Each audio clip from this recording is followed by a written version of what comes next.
今天我继续给大家分享我的爱用品，但今天这期有一些特别，就不讲彩妆啊乱七八糟的，因为没有钱买新的，所以我想一下今天给分享我喜欢看的一些书。当然我不是那种博览群书的，但是也读了一些。然后给大家推荐一些我读的，其中一些我很喜欢读。对，我们先来看一下这些书都有哪些。有些同学还经常问我说，想看英语书来提高一下英语水平，应该看哪些？当然，如果你没有看过的话，还建议从比较语言浅显易懂啊，比较初级这样的读。那我有2本非常适合有这样需求的小伙伴。第一本呢是这个叫 Wonder， 这个呢我是看过电影，这个电影就是让我觉得电影后半部分都是这样看完的，但是看完之后又觉得心里暖暖的。有人跟我说呢，这本书其实比电影还要好看，于是我就买了来。语言非常的浅显易懂，就是很初级，很好读。它是关于一个故事呢，是一个小男孩，也是这个小男孩，他叫 August。出生的时候，他做了很多手术，但是长得还是跟别的小孩子不一样，他就总被另眼看待，然后一直是在家里，妈妈 homeschool 他，在家里教他。后来全家呢，终于决定要让他走入社会，让他去真正的去上学，然后发生了一系列的故事，一本非常暖心的书，挺好的。另一本呢是这本叫 Girl Boss。这个在 Netflix 上面也是有这个剧，是一本自传。不知道大家知不知道这个女生，她呢是 Nasty Girl 一个服装品牌的创始人。所以这本书呢就整个讲她是怎么创始这个品牌，以及她的一些人生经历。我特别喜欢读这种逆袭的故事，尤其是女生逆袭，人就比什么都爽，就像甄嬛一样。她的文风非常的彪悍，她的前言直接就写着：“你不要把我当偶像 ，because I don't know shit。”我看了以后就 OK， we can be best friends。下一本的英文书呢，可能需要大家的英语水平稍微高一点点。Warriors Don't Cry， 这个是我上研究生的时候老师布置的一个作业，说看这本书。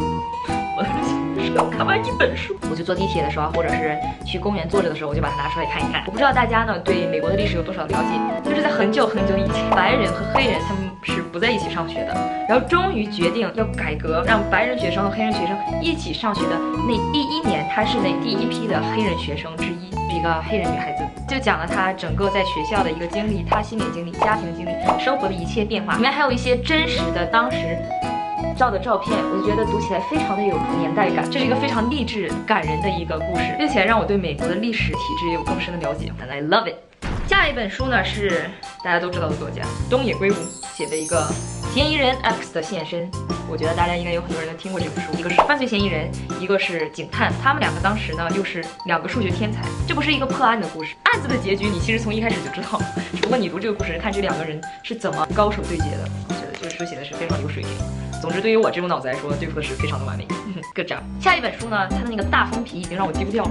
这个呢是霍乱时期的爱情，我觉得大家应该也都听说过这本书，是加西亚马尔克斯写的。加西亚马尔克斯写了很多的书，他的文笔非常的细腻，非常的浪漫。这本书改变了我的爱情观，可能是上了年纪，我已经过了那种看农历你死定了的这种阶段。那我在看一个爱情故事的时候，我现在就很不喜欢看那种王子和灰姑娘啊，这种皆大欢喜啊，这种不是很贴近生活的美好爱情故事。他写的非常的现实，又浪漫又现实，跨越了几十年的一个爱情故事。有的时候让你会觉得春心荡漾，有的时候就又让你觉得心碎，但又是生活它原本的样子。这就是爱情的真实模样。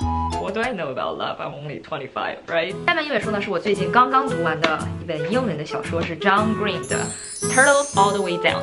这本书呢，我看很多人推荐过。其实这是一个大叔作家，但是这本书呢是以一个17岁的少女的内心叙述的一个故事，讲的是他的一个朋友的爸爸。是一个很有钱的百万富翁，然后失踪了。整个故事呢，就是围绕他们在找这个人到底去哪了。但其实跟这个百万富翁没有什么关系，主要讲的还是这个女孩子她内心的一些挣扎，因为她是一个有洁癖、有一点心理障碍的一个女孩子。整本书呢是从第一视角来叙述的，就像你真的跳到了她脑海里一样，你能感受到她每一天所经历的挣扎、纠结跟自我的斗争。没有说大起大落的那种情节，但是我还是看哭了。我看什么书都哭了，为什么？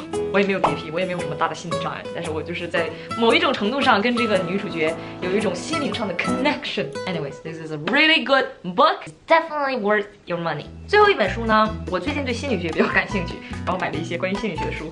我买了这一本封面很可爱的，是日本的有川真由美写的一本整理情绪的力量。你翻开目录，你会发现人类所拥有的情绪，它的目录里面都有：孤独、悲伤、不被阴暗情绪侵蚀的理由、与压力为友、只要你日常生活中会有的情绪，你在目录里面都能找到。这本书呢，没有从头到尾看，在有类似的情绪的时候，我会到目录里面去翻，找到跟我情绪相对应的那一个章节，然后把它来打开来看一遍，对我的情绪控制是有很大的帮助。你会发现没有那种让你觉得头脑爆炸惊人的道理，但是你看它，你就会觉得你会沉下心来，你会去按他的思维去想，去应对你的情绪。OK， 那今天就是我给大家推荐的所有的书，改变了我看事物的一些看法，要不是改变了我的爱情观、我的人生观，改变了我的英语能力。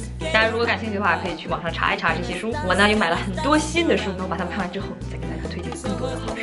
大家在留言区呢也可以告诉我有哪些类似啊，或者就是你喜欢的书啊，给我推荐一下，我们互相来种一下草哦。OK， 那今天的视频就在这里。如果你喜欢我分享这类跟彩妆和搞笑都有什么关系的视频的话，就请给我一个赞、一个评论、一个转发吧。然后我继续讲视频的脚本，我是一个生活类博主。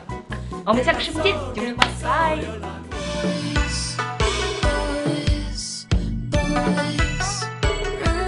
像我的。